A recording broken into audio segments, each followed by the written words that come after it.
శ్రీకాళహస్తి పట్టణంలోని మురికి కాలువలందు పేరుకుపోయిన మట్టిని చెత్తను తొలగించాలని మున్సిపల్ కార్మిక సిబ్బందికి శ్రీకాళహస్తి మున్సిపల్ కమిషనర్ రమేష్ బాబు ఆదేశాలు జారీ చేశారు. అందులో భాగంగా నేడు శ్రీకాళహస్తి పట్టణంలోని జయరామరావు వీధి నందు గల కాలువలలోని చెత్త చెదారం తొలగించారు. ఈ సందర్భంగా మున్సిపల్ కమిషనర్ రమేష్ బాబు మాట్లాడుతూ రాష్ట్ర ముఖ్యమంత్రి చంద్రబాబు నాయుడు మరియు శ్రీకాళహస్తి నియోజకవర్గ శాసనసభ్యులు బొజ్జల సుద్దిరెడ్డి ఆదేశాల మేరకు శ్రీకాళహస్తి పట్టణంలోని బడ్డేరు కాలువ, నాగులకుంట కాలువ, ఓటేరు కాలువ, కన్నెలి కాలువ పూడికలు తీసి రాబోయే వర్షాకాలం దృష్ట్యా స్థానిక ప్రజలకు ఎటువంటి ఇబ్బందులు కలగకుండా ఎక్కడా కూడా నీరు నిల్వ లేకుండా ఉండే విధంగా చర్యలు చేపట్టడం జరిగిందని ఆయన తెలిపారు. ప్రజలు కూడా ఈ కార్యక్రమంలో భాగమై కాలువల్లో ఎక్కడా కూడా చెత్త వేయకుండా కాలువలు పరిశుభ్రంగా ఉంచడానికి సహకరించాలని ఆయన ప్రజలను కోరారు. అదేవిధంగా రాబోయే వర్షాకాలం దృష్ట్యా ప్రజలు అప్రమత్తంగా ఉండాలని ప్రజలను ఆయన ఈ సందర్భంగా కోరారు. ఈ కార్యక్రమంలో municipal sanitary inspector Srinivasulu, municipal DG Lalitha, sanitary secretary Sailaja, మేస్త్రి దివాకర్, శ్రీకాంత్, సచివాలయ సిబ్బంది, మున్సిపల్ కార్మిక సిబ్బంది తదితరులు పాల్గొన్నారు.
ఇంకా ఉంది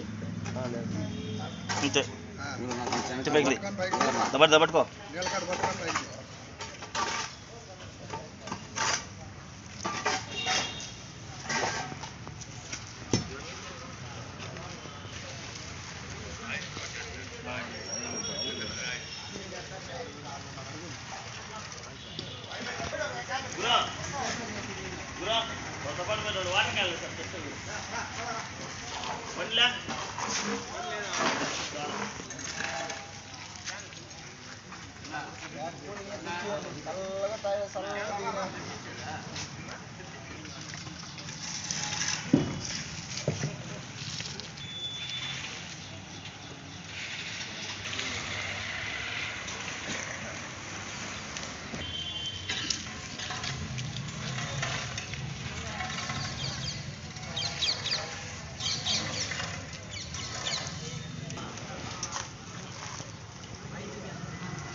నమస్కారం.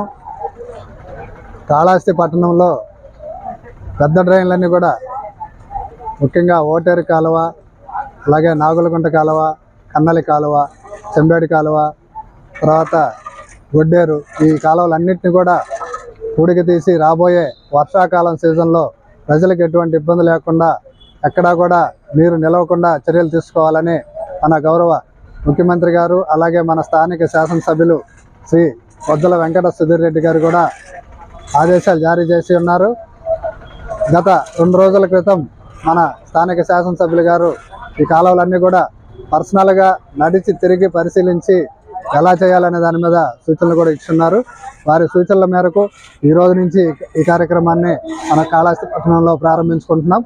ప్రజలు కూడా ఈ కార్యక్రమంలో భాగస్వాములయ్యి కాలువల్లో ఎటువంటి చెత్త కూడా వేయకుండా కాలువలన్నీ కూడా పరిశుభ్రంగా ఉంచేదానికి వారి వంతు సహకారం ఈ సందర్భంగా అందించాలని కోరుకుంటూ భవిష్యత్తులో రాబోయే సీజన్లో కూడా ఎటువంటి వైరల్ ఫీవర్స్ ఏమి రాకుండా పట్టణాన్ని శానిటేషన్ పరంగా పరిశుభ్రంగా ఉంచేదానికి పురపాలక సంఘం తరపున ఖచ్చితంగా చర్యలు తీసుకుంటామని తెలియజేస్తున్నాం.